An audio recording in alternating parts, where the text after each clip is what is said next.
So today I'm going to use this cover to replace this cover that I have right here because it has a slight crack in it. So the first thing you want to do is shut off the power. You don't necessarily have to do that, but it is a very good idea to do that because there is a potential that you could get shocked. So I'm going to go downstairs and I'm going to turn off the breaker.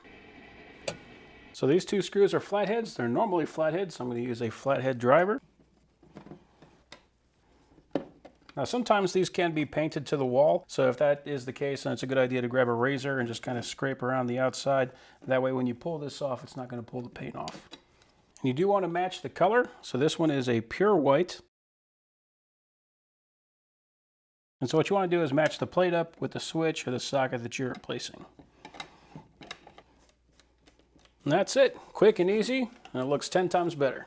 So now we just go back downstairs, turn the breaker back on, and we're done.